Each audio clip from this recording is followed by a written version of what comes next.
Salut, c'est Florian, bienvenue dans cette nouvelle vidéo. Dans cette vidéo, je te présente les 5 meilleures actions à dividendes pour compte titre à acheter en mars 2022. Des actions à dividendes parce que c'est extrêmement intéressant de toucher tes dividendes tous les mois, tous les ans pour être rentier. Pour compte titre parce que c'est sur le compte titre qu'on obtient les meilleurs rendements, mais je te fais également des vidéos sur PEA, donc n'hésite pas à aller les voir si ça t'intéresse. Et pourquoi spécialement à acheter en mars 2022? Eh bien parce que c'est les actions à dividendes qui ont connu la plus forte baisse en février 2022 malgré des fondations en fait très solides et un rendement excellent sur les 10 dernières années. Donc c'est des actions qui sont très intéressantes sur le long terme et qui ont connu une très légère baisse récemment, donc même pour certaines une assez forte baisse récemment. Donc au final c'est des actions qui voient le cours de leur action sur le long terme faire à peu près ça, voire une légère courbe exponentielle. Et là du coup admettons que hop on ait un léger retracement sur ce mois-ci, sur le mois de février, eh bien c'est peut-être l'occasion de rentrer un petit peu plus bas sur ces actions à dividendes qui ont une très forte croissance sur le long terme et donc de les acheter un petit peu moins cher actuellement. Je te fais ces vidéos tous les mois. Tous les mois, c'est des actions différentes à acheter qui ont donc une certaine baisse ce mois-ci. Donc, je t'invite à t'abonner pour ne pas rater ces vidéos que je poste tous les mois. C'est des heures de travail que je fais pour te résumer ça en 5 minutes. Donc, n'hésite pas à t'abonner. C'est le meilleur moyen de me remercier. Tout d'abord, la première action, la meilleure action tout simplement à dividende pour compte titre à acheter en mars 2022, celle qui a eu la plus grosse baisse en février 2022, c'est l'action 3M. 3M donc qui est une entreprise d'innovation basée sur la science, connue pour en fait le scotch et les post-it principalement. Donc la marque 3M en fait voilà, c'est la marque qui a créé la marque Scotch, parce qu'il faut savoir que du scotch en fait, quand on dit du scotch, c'est du ruban adhésif de la marque Scotch. Et la marque Scotch appartient elle-même à l'action 3M. Donc en fait voilà pourquoi l'action 3M en soi n'est pas extrêmement connue sous ce nom-là, mais elle a des marques qu'on connaît très bien comme le Scotch ou les Post-it par exemple.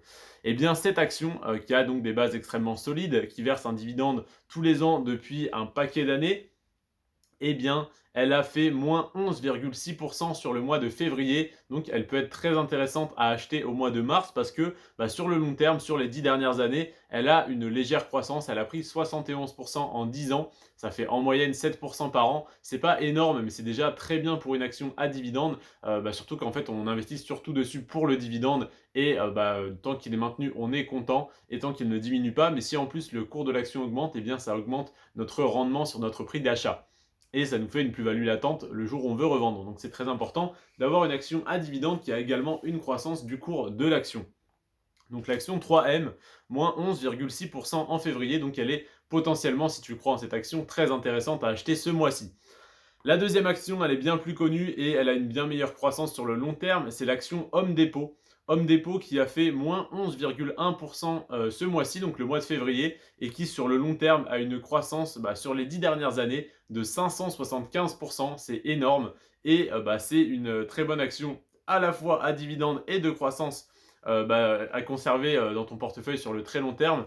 Et donc, elle a fait moins 11,1% ce mois-ci. Donc, si tu en as en portefeuille, ne les revends surtout pas. De toute façon, c'est pas le but, c'est une action à dividende, c'est fait pour la conserver, peu importe les variations, sauf en cas d'urgence extrême, on va dire. Mais le but, évidemment, c'est de la conserver. Et si tu n'en as pas encore ou si tu en veux plus, n'hésite pas à en racheter ce mois-ci. Ça n'est pas un conseil en investissement. Simplement, c'est ce que je ferais à titre personnel si j'avais des liquidités à réinvestir. Ce mois-ci, je rentrerai sur ce type d'action. Et donc, l'action Home Depot a fait moins 11,1% ce mois-ci. Donc, ça peut être un très bon point d'entrée, une très bonne occasion d'en racheter ce mois-ci. La troisième action que je te présente dans cette vidéo, c'est l'action Pfizer, qui est en effet une action à dividende pour compte titre, l'action Pfizer, donc de la marque de vaccin, qui a fait moins 10,6% ce mois-ci. Et sur les 10 dernières années, elle a fait plus 152%. Donc même réflexion, elle a une très bonne croissance sur le long terme. Donc 152% sur 10 ans, ça fait en moyenne 15% par an. C'est pas mal du tout. En plus de ça, évidemment, elle verse un dividende. Et moins 10,6% ce mois-ci. Si tu crois en cette action, cette entreprise, si tu penses que le coronavirus va repartir de plus belle, pourquoi pas investir à nouveau sur Pfizer si tu ne l'as pas encore fait. Et voilà, moins 10,6%. Donc tu as l'info si jamais cette action t'intéresse, n'hésite pas à rentrer dedans ou à réinvestir. La quatrième action que je te présente, c'est l'action ICAD. ICAD qui a fait moins 7,7% ce mois-ci et qui est donc retombée quasiment à zéro sur sa croissance des 10 dernières années. Donc c'est une action qui stagne en moyenne voilà, sur le long terme parce qu'elle a fait plus 1% sur les 10 dernières années en tenant compte de la baisse de 7,7% ce mois-ci. Donc pour une action en fait qui avait une très légère croissance jusqu'à présent, eh bien moins 7,7%, ça l'a fait retomber à son niveau d'il y a 10 ans. Donc au final, est-ce que tu penses qu'elle va retomber retomber sur le niveau auquel elle était il y a quelques mois, ou est-ce que tu penses qu'elle va rester à ce niveau-là? Si tu penses qu'elle va stagner, pourquoi réinvestir dedans alors que d'autres actions ont une meilleure croissance sur le long terme? Mais si tu penses que l'action ICAD va repartir à la hausse, pourquoi pas rentrer dedans maintenant? Et l'action Siemens, c'est la cinquième que je te présente dans cette vidéo. Elle a également eu une décroissance de 7,7% ce mois-ci, donc moins 7,7%. Et c'est une action par contre qui a fait plus 93% sur les 10 dernières années, donc en moyenne 9,3% par an, même si je le rappelle, c'est évidemment pas 9,3% tous les ans, mais en moyenne, voilà, du coup on a 93% sur les 10 dernières années et moins 7%, moins 7,7% ce mois-ci. Donc bah, c'est pareil, s'il n'y a aucune raison sur le long terme à ce que l'action reparte en décroissance, au final, ça n'est qu'un point d'entrée pour, au final, une action qui a une croissance comme ceci, rentrer là pour que ça reparte à la hausse par la suite. Donc, même réflexion, si cette action sur le long terme t'intéresse, n'hésite pas à rentrer plus bas, et si tu en détiens déjà, à ne pas les vendre maintenant, évidemment. Je te remercie donc d'avoir regardé cette vidéo. En premier lien dans la description, tu as ma liste complète d'actions et d'ETF pour PEA et pour compte titre à télécharger totalement gratuitement. Elle est gratuite pour l'instant et je la vends déjà sur Amazon en parallèle. Et donc du coup, bah voilà, si tu veux créer ton PEA ou ton compte titre, n'hésite pas à le faire chez Boursorama. Donc c'est le deuxième lien dans la description, du coup Boursorama. Tu as 80 € offerts parce que je suis parrain Boursorama, donc tu peux bénéficier de cette prime de parrainage si tu crées ton compte via mon lien, mon deuxième lien en description.